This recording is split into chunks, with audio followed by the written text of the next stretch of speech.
beral nañ la nuyoo mais on va commencer par David B. David ñu ngi lay nuyu. Bonsoir Mame Fatou, bonsoir tout le monde. Vraiment, c'est un plaisir d'être avec vous. Merci, et de partager ces moments importants pour le sport. Bien sûr. Man nag def naa erreur ku jigéen ki laa waroon njëkk a jox nag kàddu su kay ba ngi lay nuyu di la dalal sport à la une.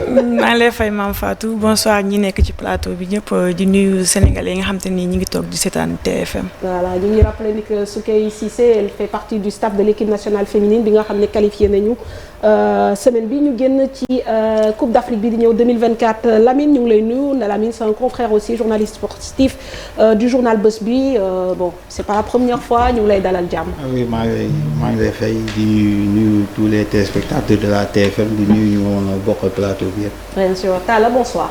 Bonsoir Mame, bonsoir Soukeyna. Bonsoir. Donc très heureux de t'avoir sur le plateau. Merci. Bonsoir Lamine, bonsoir David. Et mon ami Cheikh Tidiane. Alors on va bonsoir aux téléspectateurs de la TFM aussi. Plonger dans le vif du sujet donc ni ñu ko waxee les CAF Awards qui viennent de s'achever il y a peut-être à peine 2 heures de temps. Et bien sûr sans surprise tout le monde se doutait que le vainqueur du Ballon d'Or africain serait nigérian. C'est vrai que ça faisait depuis 1999 et le sacre de Nwankwo Kanu qu'un Nigérian n'avait pas remporté ce trophée. Ben voilà c'est une erreur rectifiée désormais. Donc on découvre Victor Osimhen, l'attaquant nigérian de Napoli qui remporte donc son premier Ballon d'Or africain, 26 buts la saison dernière avec Naples donc sacré champion après 33 ans de disette, on le sait, et puis 5 buts avec le Nigeria lors des éliminatoires de la CAN. Il est également l'Africain le mieux placé au Ballon d'Or mondial, 8e. Donc voilà, c'est un sacre attendu. Bon, on va revivre en live voilà, le fait qu'il aille sur le Présidium récupérer son trophée. Les prestigieuses récompenses. Osimhen devient donc le premier Nigérian à glaner ce titre depuis Nwankwo Kanu en 1999.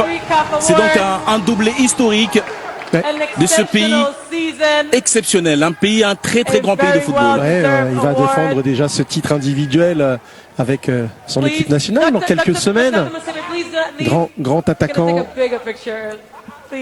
Lui aussi, super trajectoire.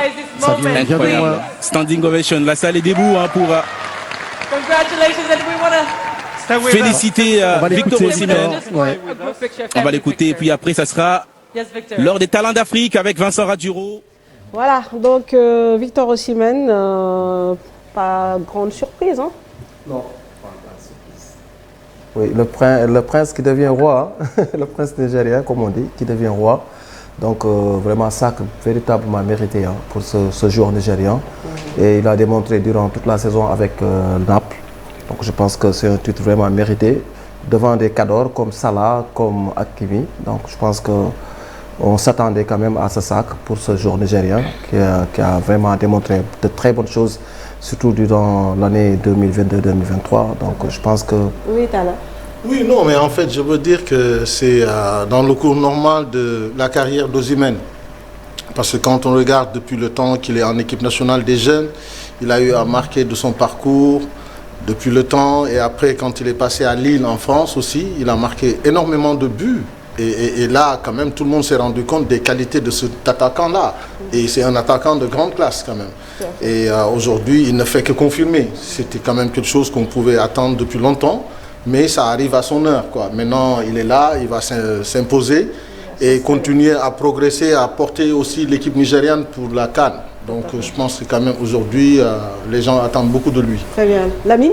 Oui, je pense que c'est une consécration pour Victor Osimhen. Comme Tal l'a dit, c'est un joueur qui s'était révélé lors du mondial U17 en 2015. Déjà, il était le meilleur jeune joueur africain en 2016. Donc sa trajectoire suit une courbe assez normale. Et là, il a presque tout remporté. Il ne lui manque que la CAN et la C1 pour agrémenter déjà une carrière bien réussie. Ce n'est pas une surprise de le voir sur cette plus haute marche du podium.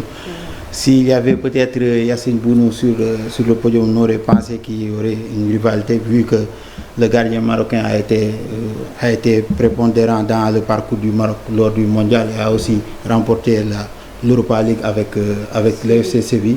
Mais malheureusement, on ne l'a pas vu sur sur le podium. Donc Salah et Hakimi, je pense qu'ils ne pouvaient pas rivaliser avec Victor Osimhen. Ouais, c'est ok, et alors Bah, moi, je suis pas trop le football masculin. Bon, je l'entends juste que de nom. Voilà, bon, comme disent les gars, bon, s'il estime qu'il le mérite, je lui dis juste félicitations. Je ne connais pas les joueurs masculins. Ah oui. Je ne suis pas. Tu as raison. Alors, cher Loïc Worthy, peut-être on va avancer parce que voilà, ce que dit, voilà, c'était prévisible. Maintenant, il y a une polémique concernant les 3 finalistes, oui, l'absence de Mahrez surtout. Il faut vous te mettre mais concernant le ballon d'or d'Osimhen, bon, pour une fois là, la Coupe du Monde n'a pas pesé parce que le Nigeria n'était pas présent, le Maroc quart de finaliste, ce qui n'a jamais été fait, donc ce qui montre que demi-finaliste, donc ce qui montre que le Maroc c'était plutôt un collectif plutôt que des individualités. Je pense que s'il y avait quelqu'un qui était vraiment sorti du lot, il allait être ballon d'or, quoi. Parce que Osimhen, tout ce qu'il a réalisé l'année dernière, on peut le dire, la saison dernière, c'est à Naples, quoi. Mais en équipe nationale, ce n'est pas encore ça. Il n'a pas encore bon. Il n'impacte pas. Il n'impacte pas. Ouais, quand même, 5 buts, mais bon. Ouais, mais quand même. C'est juste des qualifiés.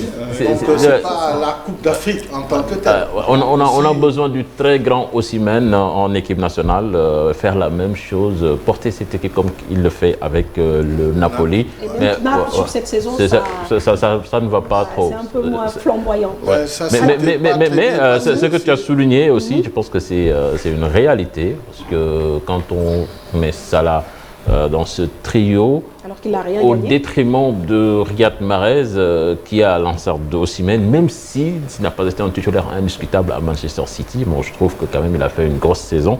Et il a gagné des trophées. Non, et tous les trophées. Tous les trophées, c'est ça. Manchester City a tout gagné l'année dernière. Bon, je pense qu'il méritait largement d'être sur ce podium. Très bien. Bon, peut-être que c'est parce que ça se Plus que déroule ça, au Maroc. On sait,